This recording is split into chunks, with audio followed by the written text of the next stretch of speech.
All right, let's jump right in. We're about to explore one of the most critical moments in Nietzsche's Thus Spoke Zarathustra. So picture this. After 10 long years of solitude, gathering wisdom up on a mountain, our prophet, Zarathustra, decides, okay, it's time. Time to go down and share everything he's learned with humanity. But, as you can probably guess, what he finds is not at all what he was expecting. And that, right there, is the big question of this whole story. It perfectly sets the stage for the philosophical train wreck Zarathustra is about to walk into. You have this man, full of these massive, world-changing ideas, and he's about to crash a party he was definitely not invited to. So, Zarathustra begins his descent. After a final chat in the woods with a wise old saint, he crosses the threshold. He is literally moving from his isolated spiritual world into the loud, messy, and totally unpredictable world of other people. And this isn't just a change of address. This is the moment his entire mission really, truly begins. Now, what's so fascinating here is his reason for coming down. He's not motivated by some simple, warm and fuzzy love for people. No, his is a challenging love. See, he's not here to give humanity a comforting pat on the back. He's here to push it, to challenge it, to become something more. It's a tough love, a transformative love. He arrives at the first town he finds, and it has the perfect name, the Motley Cow. I mean, the name itself just nails the scene, doesn't it? A chaotic, jumbled herd of people, all crowded together. This is no place for quiet reflection. It's the beating heart of that modern unease he's come to confront. And you can just feel the culture shock he must be experiencing. He just left a world of silence, of divine commands, of spiritual clarity for this, a marketplace that's just buzzing with this low-grade hum of anxiety and distraction. And the crowd, well, they're not looking for a prophet. They're gathered for some entertainment. They're all there to watch a tightrope walker. So, how in the world does a solitary prophet even start to navigate this chaos?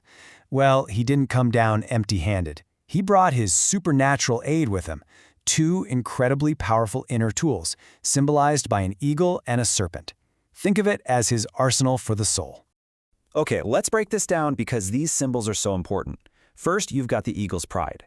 The eagle soars high above everything, right? It has perspective. This pride isn't about being arrogant, it's about having the strength to stay undeterred by the crowd's mockery, their spirit of contempt. And then you have the serpent's wisdom. The serpent is the creature of the earth. This wisdom guides him to forget about pie-in-the-sky promises of an afterlife and instead to talk about what matters right here, right now, the meaning of the earth. It's in this exact moment, standing in front of the crowd at the Motley Cow, that Zarathustra's whole identity shifts. He's no longer just a solitary guy seeking wisdom.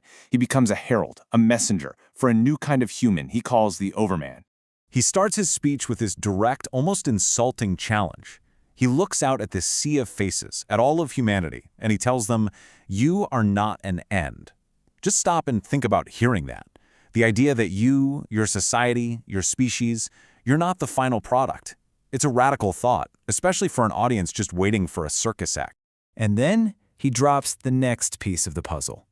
Okay, so if you're not an N, what are you? You're a bridge, a transition, something to be crossed over. You can feel him building this powerful metaphor that's going to define his entire teaching. And boom, here it is. This is the core of his message.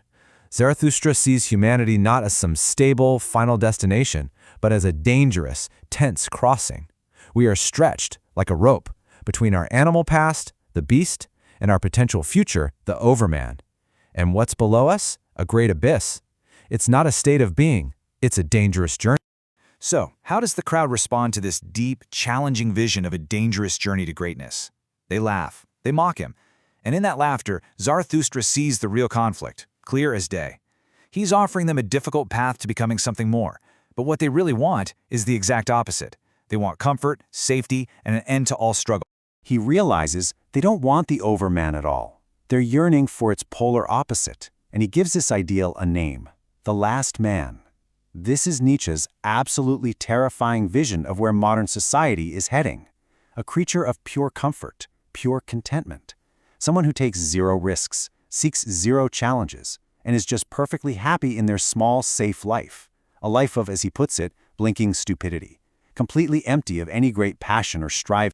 In this comparison is really the whole ballgame. On one side you have the Overman, a life of constant self-overcoming, of creating new values, of walking that dangerous rope. And on the other side, the last man, seeking only that mindless, blinking contentment, total comfort, and absolute safety. No risk means no greatness. And guess who the crowd cheers for? The last man. So this failure to connect with the crowd, it's not just a social gaffe. It's Zarathustra's first great metaphysical trial. His entire philosophy, everything he learned in those 10 years of solitude, is being put to the test right here and now, in the noise and laughter of the marketplace. Can his whole worldview even survive this kind of rejection? So yeah, this moment is a massive turning point. It's the definitive end of his quiet solitude and the beginning of a loud public struggle. His mission crystallizes. He has to smash the old tablets, the old morals and values that lead people to want to be the last man. And his goal? It totally shifts. He's no longer trying to convert the masses. He's now looking for the inspired few, the ones who are actually willing to step onto that rope. And that leaves us with a pretty provocative question to chew on. As we look at this story, we have to ask ourselves, in our own lives, where do we fit in? Are we part of the comfortable herd in the marketplace, just looking for entertainment? Are we the tightrope walker, taking that dangerous path between what we are and what we could become? Or are we one of the inspired few that Zarathustra was searching for?